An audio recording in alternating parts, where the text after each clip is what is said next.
Now, before a judge sentences him, he'll get his brain scanned.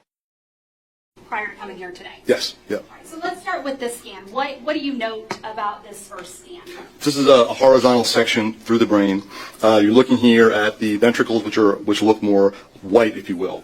And what he is claiming that there is asymmetry between these two structures. But by looking at the posterior horns here, you can see the length difference between the two. That's because this is not a complete level section through the brain. You're looking at a different level from the right compared to the left, so you're not comparing the same. So you can't make an accurate measurement here from one side to the other. You're going to get different measurements because of that. So you have to look at the volume of the entirety of the ventricle. And so based on that, do you believe there's anything significant? No, and I'll tell you further why, right? So if you had asymmetry in the ventricles, or let's say, for instance, he also described that there was an abnormality in the size of the ventricles, that they were actually more narrow or smaller. They're not. This is actually appropriate in size. And he suggested that because of that, there's probably due to increased intracranial pressure. But that doesn't happen in isolation. Increased intracranial pressure is going to cause fluid from the ventricle as well as fluid from the vascular space to spill out into the actual brain tissue. And that's going to cause abnormalities in the CSF pattern, as well as it's going to cause hyperintensities around vessels. You see none of that here in this actual scan whatsoever. Not to mention, increased intracranial pressure is going to push the brain parenchyma out. The brain is trapped in the skull. It has nowhere to go. So if you increase pressure inside that skull, the brain is going to be pushed outward and downward. And you see no evidence of that at all here. You don't see any evidence. You see the normal sulsation right here, or the normal folds of the brain. You have no evidence of that increased intracranial pressure. More importantly, like I said, there's no overt evidence of abnormality in ventricle size, and that matches what the radiologist saw on both the CAT scan and the MRI. And what was the radiologist's opinion on the MRI? The MRI was that there was no difference in the size of the ventricles, and that's important too. I know he had mentioned that normally a person wouldn't make comment of that on an acute CT. They very well would make comment on that, because if you see asymmetry on a CAT scan, what it suggests is that there's perhaps some underlying mass process that's pushing or changing the size of that ventricle that needs further evaluation.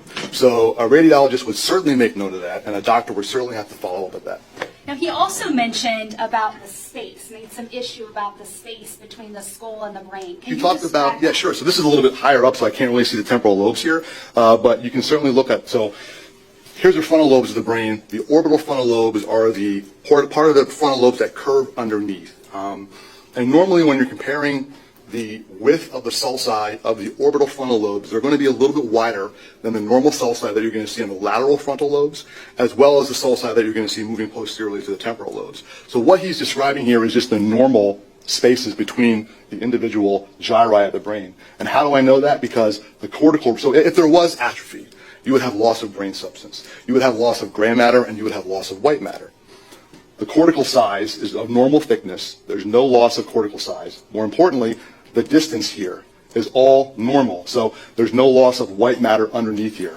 You don't have atrophy in the absence of loss of brain substance. Brain substance is absolutely normal. More importantly, this is all, the white matter from here travels down through the center of the brain into our spinal cord.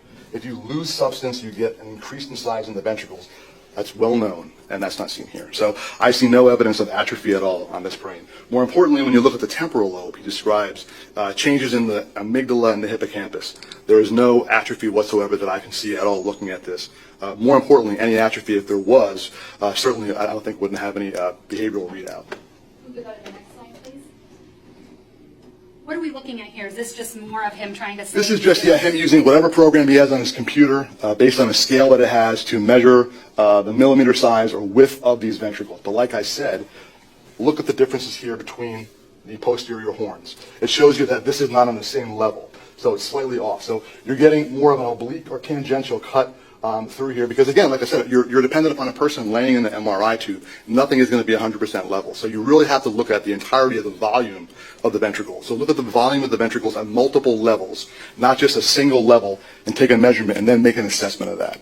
But like I said, if you did have alterations in this, then where is the alterations in the rest of the brain? We don't see that either.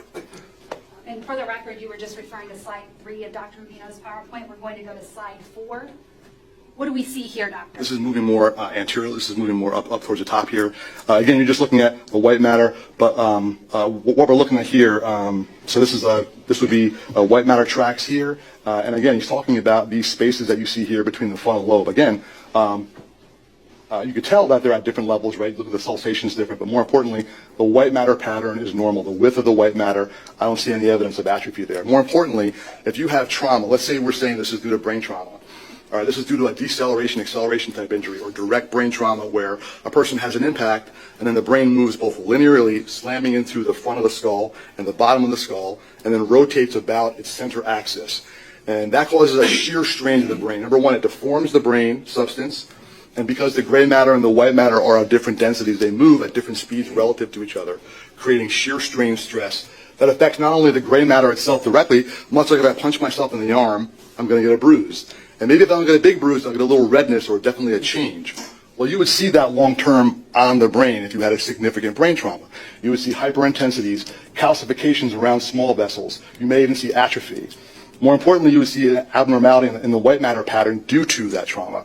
Or you would see alterations at interface between gray matter and white matter, in particular along the long tracks that cross the hemispheres and go downward into the spinal cord and brainstem.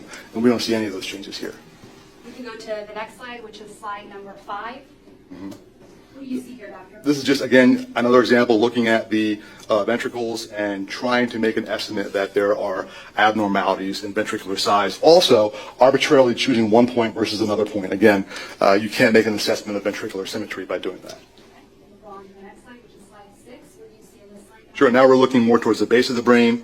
Here's the temporal lobes right here. You're looking into what would be, here's the midbrain right here.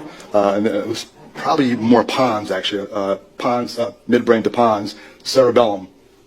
More importantly, when I look at trauma in the brain of someone that's had significant impact trauma, I'm going to see white matter pathology, very commonly in the cerebellar peduncular white matter that comes from the brain and brainstem into the cerebellum. I don't see any changes of that here, but more importantly, I don't see any atrophy of the parahippocampal region or occipital-temporal region, which houses the amygdala and the hippocampus. So no, I see no evidence of atrophy here at all. All right, so if we could go on to slide number 7. Doctor, what do we see here? Is this just a further... Yes, it's just another look at, another level of that same region. And again, everything appears normal on that side? Yeah. All right, what about slide number 8? This is actually a great just image looking again. This is now the orbital or the frontal portion of the brain here. And again, this is normal distance or normal spacing between these gyri that you see in this part of the brain. More importantly, as I said, you do not see the atrophy that I normally expect to see when it comes to trauma. The asymmetries that you see here in DTI pattern are quite normal in individuals because there's a functional there's a functional hemispheric differences in white matter pathways, right? So there are laterality in functions within our brain because of our experiences, things we learn to do throughout our life. There's going to be differences in density of myelination and white matter in our brain, which will present as asymmetry. This pattern here is not something that I would be consistent with traumatic brain injury.